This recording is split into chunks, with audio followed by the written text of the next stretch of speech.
இருந்து amount receive பண்ணும்போது first ஒரு நபர் அனுப்பிச்சதுமே நம்ம என்ன பண்ணணும்னா அடுத்த பூஸ்டப் ஐடி 32 பேத்துக்கு நம்ம பூஸ்டப் ஐடி கண்டிப்பா பே பண்ணணும். அதுக்கு நமக்கு தேவைப்படுறது 16,000 16,000. பட் நம்ம ரிசீவ் பண்றது எவ்வளோ?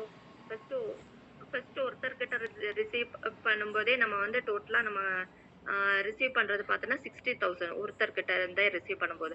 அப்ப நமக்கு வந்து 16,000 ரூபா 32 பேத்துக்கு அனுப்பிச்சதுக்கு அப்புறம் செகண்ட் லிங்க் ஜெனரேட் ஆயிட்டு நம்ம அதுக்கப்புறம் 32 பேரும் நம்ம கம்ப்ளீட் ஆயிரும். ஸோ அடுத்த லெவலுக்கு நம்ம அப்கிரேட் பண்றது 2 லேக்ஸும் இது போக நமக்கு வந்து 20 லேக்ஸும் நெக்ஸ்ட் நம்ம வந்து டோட்டலா நமக்கு அமௌண்ட் அதுல இருக்கக்கூடிய இன்கம் பார்த்தோம்னா 15,24,000 நம்ம கையில இன்கம் இருக்கும் நம்மளோட பூஸ்டப் ஐடியும் போக. ஸோ டோட்டலா இத மாதிரி 6, 7, 8 லெவலும் நம்ம கம்ப்ளீட் பண்ணணும். இந்த 8வது லெவல்ல அமௌண்ட் ரிசீவ் பண்ணும்போது நம்ம அப்கிரேட் பண்ண தேவையில்லை. அந்த இடத்துல நமக்கு வந்து கண்டிப்பா நம்மளோட குளோனிங் ஐடி நம்மளை ஃபாலோ பண்ணிரும். ஸோ அந்த இடத்துல நம்ம வந்து எதுவும் அப்கிரேட் பண்ண தேவையில்லை. ஆனா நமக்கு வந்து 27 crores நமக்கு வந்து எலைட் பிளான் மட்டும் ஆக்டிவேட் பண்ண கிடைக்குது.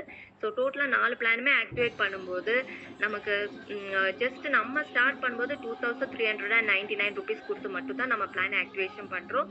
பட் நம்ம குரோர்பதி கிளப்ல மட்டும் நமக்கு வந்து கோடிக்கணக்கா நம்ம இதுல இருந்து வருமானம் ஹெல்ப் பண்ற மூலமா நமக்கு கிடைக்கும். ஸோ இது வந்து ஃபேண்டசி பிளான் போன வருஷம் நமக்கு புதுசா ஸ்டார்ட் பண்ணது. ஸோ எப்படி நம்ம வந்து மற்ற 3 பிளானுமே ஆக்டிவேட் பண்ணியிருக்கோமோ அதே மாதிரி தான் ஃபேண்டசி பிளானும் ஆக்டிவேட் பண்ணணும்.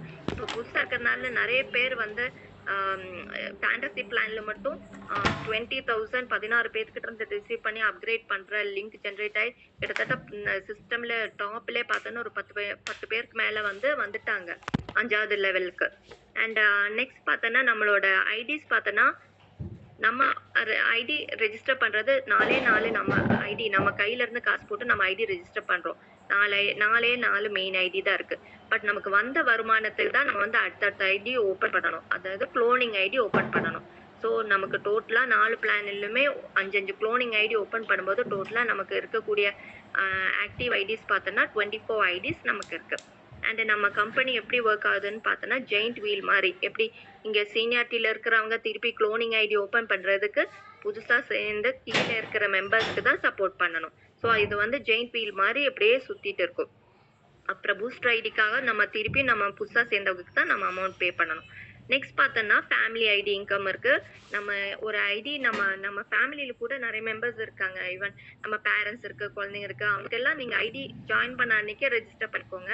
நான் எல்லாம் பார்த்தேன்னா நான் ஜாயின் பண்ண அன்னைக்கே என் ஃபேமிலியில இருக்கிறவங்களுக்கு அன்னைக்கு ஸ்டார்டிங்லே 2023 ஸ்டார்டிங்லே அமௌண்ட் ரிசீவே நான் பண்ணல. பட் ரிசீவ் பண்ணாமே நான் வந்து என் ஃபேமிலியில இருக்கிறவங்களுக்கும் நான் ஐடி போட்டேன்.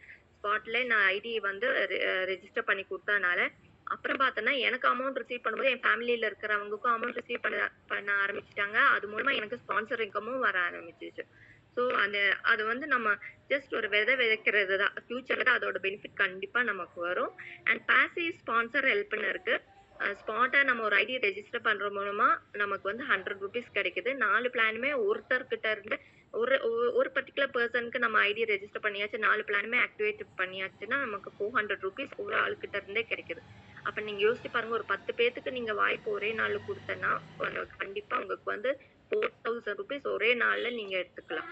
அண்ட் அதே மாதிரி நம்மளோட மெம்பர்ஸ் 3வது லெவல்ல அமௌண்ட் ரிசீவ் பண்ணி 4வது லெவல்ல அப்கிரேட் பண்ணும்போது 3வது லெவல்ல இருந்து நமக்கு பாசிவ் ஸ்பான்சர் இன்கம் ரிசீவ் பண்ணுவோம் ஒவ்வொரு பிளான்லுமே. ஸோ ஜஸ்ட் ஒரு 5 லெவல் முடிக்கும் போது 4 பிளானுமே சேர்த்தனா 33,18,400 33 லட்சம் நமக்கு கிடைக்குது. நெக்ஸ்ட் நம்ம எம்டி சார் நமக்காக சக்சஸா ஒரு குரோர்பதி கிளப் சக்சஸ் ஒர்க் பண்றதுக்காக ஒரு ஃபார்முலா சொல்லியிருக்காங்க. என்னன்னா ஒவ்வொருத்தரும் நீங்க சேர்ந்தாச்சுன்னா உங்களுக்கு கீழே ஒரு 10 பேருக்கு இந்த வாய்ப்பு கொடுங்க. கண்டிப்பா அவங்களுக்கு எஜுகேட் பண்ணுங்க. குரோர்பதி கிளப் சிஸ்டம் எப்படி ஒர்க் ஆகுதுன்னு எஜுகேட் பண்ணுங்க. அதை எப்படி அக்செப்ட் பண்ணணும், எப்படி அப்கிரேட் பண்ணணும்னு சொல்லுங்க. அவங்களே டீம் கொடுக்க சொல்லுங்க. கண்டிப்பா நம்ம வந்து எல்லாருமே அச்சீவ் பண்ணிக்கலாம். கண்டிப்பா ஸ்மூத் அண்ட் சக்சஸ்ஃபுல்லி நம்ம சிஸ்டம் ரன் ஆயிரும். அண்ட் நமக்கு கஸ்டமர் கேர் சப்போர்ட் எல்லாம் இருக்கு. ஏதாவது உங்களுக்கு டவுட்ஸ் இருக்கு இல்ல டவுட்ஸ் இல்ல, ஏதாவது உங்களுக்கு வந்து ப்ரொஃபைல் அப்டேஷன் இருக்கு, இல்ல ஏதாவது நம்பர் சேஞ்ச் பண்ணணும், அப்புறம் நீங்க அனுப்பிச்ச பணம் வந்து அக்செப்டன்ஸ் கிடைக்கல, அப்புறம் பாஸ்வேர்டு மறந்துச்சு, இந்த மாதிரி டெக்னிக்கல் கம்ப்ளைண்ட்ஸ் எதா இருந்தாலும் நமக்காக Monday to Saturday customer care available இருக்கு. மார்னிங் 10 இருந்து ஈவினிங் 6 PM வரைக்கும் அவைலபிளா இருக்கு. நெக்ஸ்ட் பார்த்தோன்னா, நம்ம டீம் டெவலப் பண்றதுக்காக ஃபுல் தமிழ்நாட்டுல எல்லா பக்கமும் பார்த்தா ஒவ்வொரு டிஸ்ட்ரிக்ட்லுமே நமக்கு கோஆர்டினேட்டர்ஸ் இருக்காங்க. ரீஜினல் கோஆர்டினேட்டர்ஸ் இருக்காங்க. ஏரியா கோஆர்டினேட்டர்ஸ் இருக்காங்க. ஸோ எல்லாருமே நம்ம ஃபுல் அண்ட் ஃபுல் நம்மளோட குரோர்பதி கிளப் சக்ஸஸா கொண்டு போறதுக்காக அ நல்லா வொர்க் பண்ணிட்டு இருக்காங்க. ஸோ உங்க டீமும் வந்து நல்லபடியா கொண்டு போணும். உங்களுக்கு ஏதாவது சப்போர்ட் தேவைப்பட்டனா, உங்களோட நியர்பை ஏரியா கோஆர்டினேட்டர்ஸ நீங்க கான்டாக்ட் பண்ணிக்கலாம்.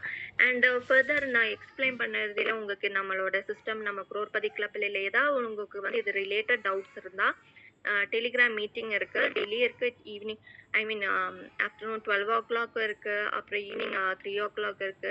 அண்ட் அதே மாரி ஈவினிங் 9 PM உங்களுக்கு வந்து டெலிகிராம் மீட்டிங் இருக்கு. ஸோ அந்த மீட்டிங்ல பார்த்தோன்னா, நீங்க இன்டராக்ஷன் செக்ஷனா யூஸ் பண்ணிக்கலாம். நீங்க உங்களுக்கு ஏதாவது டவுட் இருந்தா, நீங்க நம்ம அசோகன் சார் கண்டக்ட் பண்றாங்க அந்த மீட்டிங். ஸோ அவங்க கிட்ட நீங்க டைரக்ட்டா அவங்க கேட்டு அத டிஸ்கஸ் பண்ணி தெரிஞ்சுக்கலாம். ஏதாவது டவுட் இருந்தாலும்.